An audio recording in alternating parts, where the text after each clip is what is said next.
ପୁଅକୁ ହରାଇ ଲୁହରେ ଭିଜୁଛି ମାର ଆଖି। କୋହଭରା କଣ୍ଠରେ ଭାଙ୍ଗି ପଡ଼ିଛନ୍ତି ବାପା।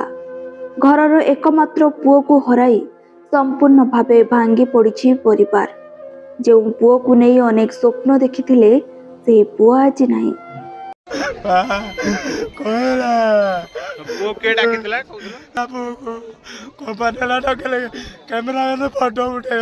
ନଈ ଫୁଲ ହବ ସବୁଆଡେ ଯୋଉ ଫୁଲ ହଉଛି ମୋ ପୁଅ ବାଉଁଶଟା ଫୁଲ ହେଲା ଯାଇ ଉଠେଇଲା। ଗଭର୍ଣ୍ଣମେଣ୍ଟ ଯୋଉ ଅମିନ ସବୁ ମାପିକି ସବୁ ଜାଗା ସବୁ ବଜାର ଭାଙ୍ଗୁଛି, ମୋ ପୁଅ ଯାଇକି ବି କ୍ୟାମେରା ଫଟୋ ଉଠଉଛି। କୋଉଠି ଭଲ ନେଇ ଏଇଠି ବାହାରିଲା ଲାଗି। ଭଦ୍ରକ ଜିଲ୍ଲା ଚାନ୍ଦବାଲି ଅଞ୍ଚଳର ମନ୍ତେଇ ନଦୀରେ ଭାସିଯାଇ ନିଖୋଜ ହୋଇଯାଇଥିବା ଯୁବକ ବିଜୟ ବେହେରାଙ୍କ ମୃତଦେହ 24 ଘଣ୍ଟା ପରେ ଉଦ୍ଧାର ହେବା ପରେ ଅଞ୍ଚଳରେ ଶୋକର ଛାୟା ଖେଳିଯାଇଛି।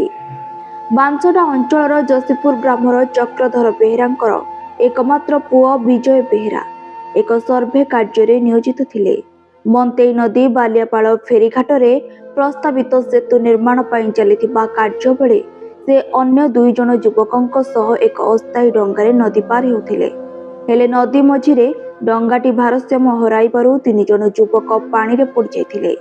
ସ୍ଥାନୀୟ ଲୋକମାନେ ତୁରନ୍ତ ଉଦ୍ଧାର କାର୍ଯ୍ୟ ଆରମ୍ଭ କରି 2 ଜଣଙ୍କୁ ବଞ୍ଚାଇ ଦେଇଥିଲେ, କିନ୍ତୁ ବିଜୟ ପ୍ରବଳ ସ୍ରୋତରେ ଭାସିଯାଇ ନିଖୋଜ ହୋଇଯାଇଥିଲେ। ଦୀର୍ଘ ସମୟ ଧରି ଖୋଜାଖୋଜି ପରେ ମଧ୍ୟ ତାଙ୍କର କୌଣସି ପତ୍ତା ମିଳିନଥିଲା। ଶେଷରେ ଘଟଣାର 24 ଘଣ୍ଟା ପରେ ନଦୀରୁ ତାଙ୍କ ମୃତଦେହ ଉଦ୍ଧାର କରାଯାଇଥିଲା। ଏକମାତ୍ର ପୁଅକୁ ହରାଇ ମା ବାରମ୍ବାର ଅଚେତ ହୋଇ ପଡୁଥିବା ବେଳେ ବାପାଙ୍କ ଆଖିରେ ଲୁହ ଶୁଖୁନାହିଁ। ଗ୍ରାମବାସୀମାନେ ମଧ୍ୟ ଏହି ଅକାଳ ମୃତ୍ୟୁକୁ ନେଇ ମର୍ମାହତ ହୋଇ ପଡିଛନ୍ତି। ପୋଲିସ ଶବ ଜବତ କରି ବ୍ୟବଚ୍ଛେଦ ପାଇଁ ପଠାଇଥିବା ସୂଚନା ମିଳିଛି।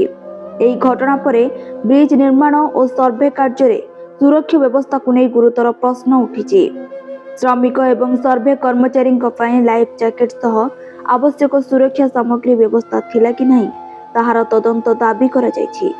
ଅନ୍ୟପଟେ ଏକମାତ୍ର ପୁଅକୁ ହରାଇ ପରିବାର ଶୋକର ଛାୟା ଖେଳି ଯାଇଥିବା ବେଳେ ସମଗ୍ର ଅଞ୍ଚଳ ମଧ୍ୟ ଶୋକାକୁଳ ହୋଇପଡ଼ିଛି। ତିହିଡ଼ିରୁ ସଞ୍ଜୟ ଦାସଙ୍କ ରିପୋର୍ଟ, ଜେ ନ୍ୟୁଜ୍ ଓଡ଼ିଆ।